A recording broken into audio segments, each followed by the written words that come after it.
চারিদিক কেঁপে ওঠে। আকাশ থেকে অজস্র পালক পড়তে থাকে নদীতে, আর জল থেকে উঠে আসে এক বিশাল আকৃতির লাল হাঁস ভূত। এক কৌশিকী অমাবস্যার রাতে সুন্দরবনের জঙ্গলে যখন চারিদিক নিস্তব্ধতা বিরাজ করেছে, ঠিক সেই সময় টুনা ডাইনি নরকের থেকে আহ্বান জানাচ্ছে তার পোষ্য দৈত্যদের। লাল রক্তের খোঁজে জেগে ওঠো আমার লাল হায়নারা। আজ থেকে এই বন শুধু আমাদের, শুধুই আমাদের। জেগে ওঠো।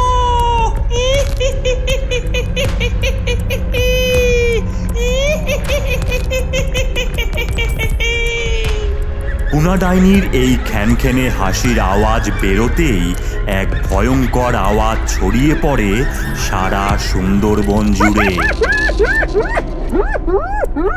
তারপর দেখা যায় নরকের দ্বার ভেদ করে বেরিয়ে আসে বড় বড় দাঁতযুক্ত তিনটি ভয়ঙ্কর লাল হায়না।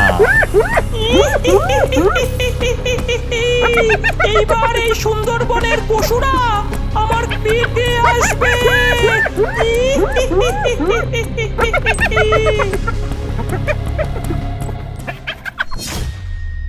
এই সুন্দরবনের একটি বড় ঝিলের ওপর ছিল হাঁসেদের বাসা। একটি মা হাঁস তার তিনটি সন্তান গৌরী, গোপাল আর গাবলুদের নিয়ে সুখে বসবাস করত। বর্ষায় ঝিলের থেকে নানান মাছ ধরে সবাই মিলে একসাথে বসে খাওয়া দাওয়াও করত। এমনকি আমার হাঁসকে তোরা ধরতেই পারবি না। তবে দেখ আমার বুদ্ধি। এই যে নাও হাসো না, এবার দ্রুত ছোট রেখে। এটা কি হলো গৌরী, তুই মাছের লোভ দেখিয়ে ছুটছিস? ওরে মাথা মোটা হাঁস, ছোট একটু ছোট। ওহ, এবারেও হেরে যাব। ধুর, ভালোই লাগে না, এই ছোট না। ওরে আমি প্রথম। চিটিং করেছিস। এমনভাবে বেশ কিছুটা সময় কাটলেও হাঁসেদের এই সুখ বেশি দিনের ছিল না। একদিন আমি বাজারে যাচ্ছি, সাবধানে থাকিস তোরা। আচ্ছা মা। ঠিক এমন সময় একটি হনুমান ছুটতে ছুটতে এসে বলে, পালাও, লাল হায়না এসেছে আমাদের জঙ্গলে। পালাও পালাও, বাঁচতে চাইলে পালাও। ওরে বাবা, এ তো ভয়ঙ্কর আওয়াজ। এই তোরা আমার সাথে পালা, তাড়াতাড়ি চল। এই বলে মা হাঁস তার তিনটি সন্তান নিয়ে পালিয়ে যায়। কিন্তু হনুমানটি পালাতে যাবে এমন সময় গাছের ঝুড়ি থেকে নিচে পড়ে যেতেই একটি হায়না লাফিয়ে পড়ে হনুমানের ওপর, আর বাকি দুটি হায়না হাঁসেদের পেছনে দৌড়াতে থাকে।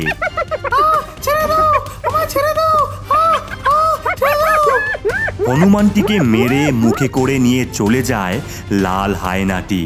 অন্যদিকে হাঁসের দল ছুটতে থাকে, আর পেছনে দুটি লাল হায়না। বাবারে, ছুটতে থাক, থামিস না, বাঁচতে আমাদের হবে। পালা। আমরা মরতে চাই না মা, আমরা মরতে চাই না। আমি বেঁচে থাকতে তোদের কিচ্ছু হবে না। ওই তো একটা গর্তর ভেতরেই ঢোক তোরা, তাড়াতাড়ি লাফ মার সবাই। এরপর সকলেই একে একে লাফ মারতে থাকে। ইয়া ইয়া! আর ঠিক সেই সময় লাল হায়নারা এসে সেখানে পৌঁছায়, আর তাদেরকে খুঁজতে থাকে, জোরে জোরে ডাকতে থাকে। অবশেষে তারা খুঁজে না পেয়ে ফিরে চলে যায়। এ কিসের ছায়া নামলো আমাদের সুন্দরবনে?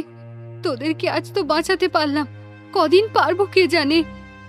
মা, আমার ভীষণ ভয় করছে মা। মা, ওরা কি আমাদের খেয়ে নেবে? ও কথা মুখে আনিস না। এখনই আমাকে ওই হায়নাদের চক্ষুর আড়ালে বাঘ রাজার কাছে যেতে হবে। বাঁচার উপায় বার করতেই হবে। শোন, তোরা একদম বাইরে বেরোবি না, আমি আসছি। এরপর মা হাঁসটি লুকিয়ে লুকিয়ে সুন্দরবনের এক বট গাছের নিচে যায়, আর দেখে সেখানে এক বিশাল সভা বসেছে। বাঘরাজ, শিয়াল পণ্ডিত থেকে শুরু করে বনের প্রায় সমস্ত পশুই এসেছে। এই বলি, ওই লাল হায়না আমাদের সকলকেই মারছে। এই কিভাবে যে বাঁচবো আমরা? বাঘমশাই, আমার বাচ্চাদের বাঁচান, যে করেই হোক। শিয়াল পণ্ডিত, আপনি কিছু একটা ভাবুন। আমাদেরকে এই সুন্দরবন ছেড়ে যেতেই হবে, এই একটাই পথ বেঁচে আছে। সমস্ত কথোপকথন চলছে, এমন সময় একটি খ্যানখ্যানে গলার আওয়াজ শোনা যায়। আমি বার করছি উপায়। তোদের জায়গা একমাত্র আমার পেটে। আক্রমণ কর আমার লাল হায়নারা। ওরে বাবা রে, এই পালাও পালাও, সকলে পালাও। মেরে ফেল সবাইকে, লাল হায়না মেরে ফেল। সকলে যে যেদিকে পারে ছুটতে থাকে। একটি লাল হায়না বাঘের ওপর ঝাঁপিয়ে পড়ে মেরে ফেলে বাঘকে, আর মুখে করে ছুঁড়ে দেয় ডাইনিকে। কি দারুণ খেতে! আরো চাই আমার, আরো চাই। এক এক করে হায়নারা সমস্ত পশুদের মারতে থাকে, আর ডাইনি তাদের খেতে থাকে। এরই মাঝে মা হাঁস জোরে দৌড়াতে থাকে, আর সেই সময় লাল হায়না দেখতে পেয়ে মা হাঁসের পিছু নেয়। আজ আমাকে বাঁচতেই হবে। চিন্তা করিস না বাছারা, তোদের মা আসছে। এরপর মা হাঁস আবারও গর্তের মধ্যে ঢুকে যায়, আর লাল হায়না খুঁজতে থাকে। মা, একদম চুপ, কথা বলিস না, চুপ করে থাক। আর ঠিক এমন সময় গাবলুয়ের একটা জোরে হাঁচি হয়। এই আওয়াজ হতেই হায়না শুনতে পেরে যায়, আর এক প্রবল চিৎকার করে যেই গর্তের মধ্যে লাফাতে যাবে, তক্ষুনি চারিপাশ দিয়ে শেয়ালের দল ঘিরে নেয় লাল হায়নাকে। মাস, তুমি পালাও ছানাদের নিয়ে, আমরা দেখছি। আমায় দেখবি? তবে আয় দেখি। এই বলে হায়না জোরে জোরে চিৎকার করতে থাকে, এক এক করে শেয়ালদের তুলে আছাড় মারতে থাকে। অন্যদিকে ততক্ষণে মা হাঁস ও তার 3 ছানা পালিয়ে যেতে সক্ষম হয়। উফ, বাপ রে বাপ, এখন থেকে এখানেই থাকবো আমরা। আচ্ছা আচ্ছা মা। মা, মা ভীষণ খিদে পেয়েছে। আর পারছি না মা, জ্বালা করছে পেট। বুঝতে পারছি বাছা, কি করি বলতো? খাবার কোথায় পাবো, কোথায় যাব? ওই লাল হায়নার দল চারিদিকে রয়েছে। ঠিক এমন সময় একটি কাক উড়ে আসে আর বলে,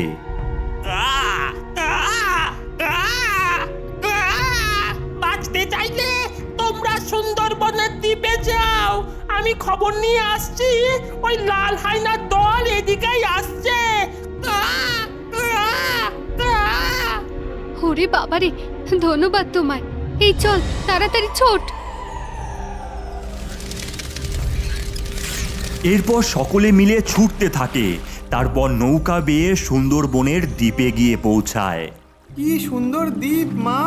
হ্যাঁ, এখন থেকে আমরা এখানেই থাকবো।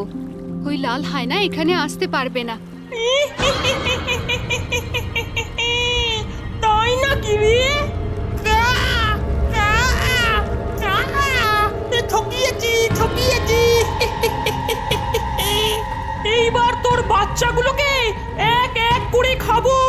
এই লাল হায়না, ওদের মাকে আটক কর। ছেড়ে দাও, ছেড়ে দাও, আমাদের ছেড়ে দাও, ছেড়ে দাও, আমাদের ছেড়ে দাও। আমাকে খেয়ে নে ডাইনি, আমার বাচ্চাগুলোকে দয়া করে ছেড়ে দে। ওর চোখের সামনে তোর বাচ্চাকে খেলাম। এই বলতেই ডাইনি বড় মুখ করে গাবলুকে খেয়ে নেয়। না, গাবলু! না না না, তোকে এখন মারবো না, তোর বাকি দুটো বাচ্চাকে নিয়ে গেলাম। একে একে তোকেও খাবো। এই বলে ডাইনি ও লাল হায়না সেখান থেকে অদৃশ্য হয়ে যায়, আর মা হাঁস বলে, হে বিদ্যার দেবী, আমি যুদ্ধ করতে জানি না, আমি শুধু আমার সন্তানদের চাই। যদি আমার মায়ের ডাকে তোমার করুণা জাগে, তবে আমাকে সাহায্য করো। নদীতে মা হাঁসের চোখের জল পড়তেই চারিদিক কেঁপে ওঠে। আকাশ থেকে অজস্র পালক পড়তে থাকে নদীতে, আর জল থেকে উঠে আসে এক বিশাল আকৃতির লাল হাঁস ভূত। আর আকাশ থেকে শোনা যায়, যে মা সন্তানের জন্য নিজের জীবন ত্যাগ করতে প্রস্তুত, তার কান্না কখনো বৃথা যায় না। আমার হাঁসভূত তোদের রক্ষা করবে।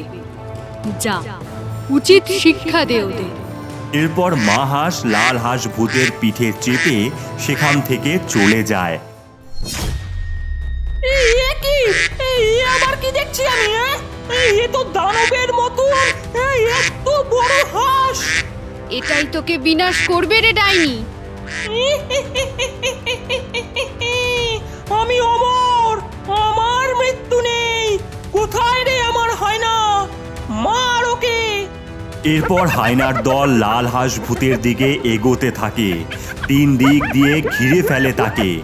এরপর লাল হাঁস ভূত রেগে গিয়ে জোরে হুঙ্কার দিয়ে মুখ খুলতেই মুখ দিয়ে আগুন বেরিয়ে লাল হায়নার গায়ে লাগতেই আগুনে ছাই হয়ে যায়। এইভাবে আরো 2টো হায়নাকে এক এক করে আগুনে পুড়িয়ে শেষ করে ফেলে। ওরে বাবা রে, ছেড়ে দে আমায়, ছেড়ে দে। এরপর লাল হাঁস ভূতটি এগিয়ে এসে ঠোঁট দিয়ে ডাইনিকে চেপে ধরতেই ও বাবা রে, ছেড়ে দে। এমন সময় ডাইনির পেট থেকে গাবলু বাইরে বেরিয়ে আসে, আর ডাইনিকে দূরে ছুঁড়ে ফেলে দিয়ে হাঁসভূত তার দিকে আগুন ছুঁড়ে মারতেই ডাইনি আগুনে জ্বলে ওঠে। এরপর মা হাঁস গোপাল গৌরীর বাঁধন মুক্ত করে দেয় আর বলে, ধন্যবাদ লাল হাঁসভূত, ধন্যবাদ। এরপর লাল হাঁসভূতটি অদৃশ্য হয়ে যায়। দেবী, আপনার ঋণ কখনো শোধ করতে পারবো না। মনে রাখিস, মায়ের ভালোবাসাই পৃথিবীর সবচেয়ে বড় শক্তি। সেই শক্তির ডাকেই আমি এসেছিলাম। যখন যখন আমার প্রয়োজন হবে, আমি আসব। এরপর থেকে আবারও সুন্দরবনের পশুরা হাঁসেরা সুখে জীবন কাটাতে থাকে, আর এই সমগ্র সুন্দরবনের প্রহরী হয় লাল হাঁসভূত।